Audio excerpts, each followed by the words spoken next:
The question, can Christians listen to secular music, is a highly contentious topic, and I am going to do three things in addressing this topic today. The first thing is that I will address a presupposition that a lot of people bring into conversations around this topic.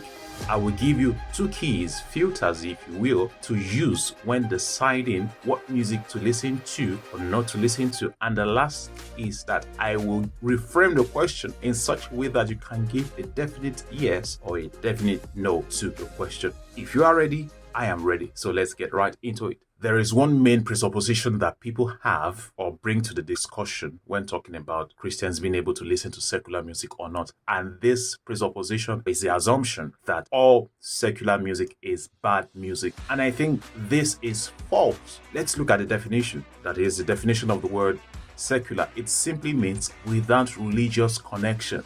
And we know a lot of things that do not have any religious affiliations, but we will not call those things evil or bad. So it will be wrong for us to just tag all secular music bad music. Another way people frame this question is that should Christians listen to only gospel music? And the assumption there is that all gospel music is good music, but that is not true either. I think there are some songs tagged gospel that some of you would even agree aren't good, but that is a discussion for another day. So if we grant that not all secular music is bad music, then what are the things we should look out for? What are the checks we should make when deciding what music to listen to and not to listen to? I am going to give you two. But before mentioning those two, the first thing I would like to say is that the age of the listener should be put into consideration. And I'm speaking specifically about children. Children, by nature of their development, are highly impressionable, and I think it is important to shield them from songs that do not encourage good or positive character development and healthy worldview. We still have issues around money, gangs, drugs, and even the objectification of women. So children, as young as they are, should be protected from songs that do not help them. And I believe that it is important that we help them soon enough to have the tools to decipher what songs are good for them. So getting right into the considerations. The first is that we should ask, how does this song or music align with my Christian values? This is a big one. In fact, I was ruminating over the song by Burna Boy, a very big Afrobeats artist from Nigeria, in the song Last Last. And I was thinking to myself how awkward it would be for a Christian to sing that very song. At some point, he says he needs Igbo and Shayo. Igbo means weed and Shayo means hot drink. And I'm like, if a Christian should sing that song and I hear it, I'm going to be surprised.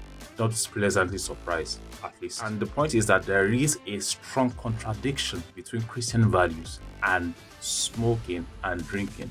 Why do I say so? Ephesians chapter 5, 15 through 20 suggests what the Christian should do and what the Christians should not do. I'm going to leave the verse on the screen for you to read for a few seconds.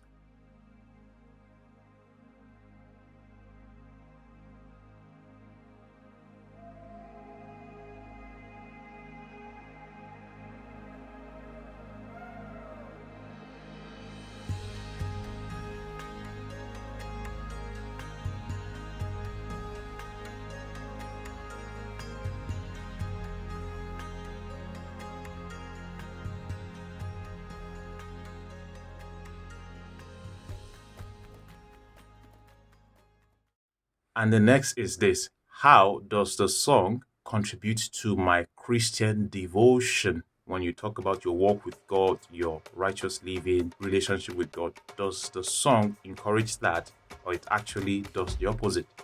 The other day I was thinking about the song by Ashake, but the guy said within the song that it took 6 ladies home. What? How do you do that? For what purpose? Well, I digress. But the thing is this, we must really think about these things. How does it help my walk with God? And there's a lot of secular songs that do not encourage that. And obviously, one shouldn't listen to such songs. One thing you would realize is that I've not mentioned beats. I haven't mentioned artists for a number of reasons. First of all, beats for the most part are neutral, except when they are made in such a way to communicate something. And for artists could be a mixed bag. Sometimes you'd find artists that make good music, and some other times they don't make good music. Some will make songs that bring about social consciousness, and tomorrow they make songs that talk about other things that you might not be proud to talk about. And then you have some other artists that you know them, they are notorious for making terrible songs. An example is Naira Marley. This is a Nigerian artist that I just can't tell one good song that this guy makes. He says all kinds of dirty and nasty things. That's an aside. So let's get into a better way of framing the question, that is, can Christians listen to secular music? At first, I mentioned the presupposition that people bring into the discussion, and I think if we capture that properly, a better way to frame the question is this: can Christians listen to worldly music? Obviously, the answer is no. And when we say worldly music, what does it mean? Well, the Bible helps us with understanding what the term worldly means. Obviously, what can we find in the world? The lust of the eyes, the lust of the flesh, and the pride of life. What that means is any song that promotes any of those three things, you should not listen to them. I hope this helps. So please click the subscribe button, ring the notification bell, and comment. Let me hear what you have to say. Cheers.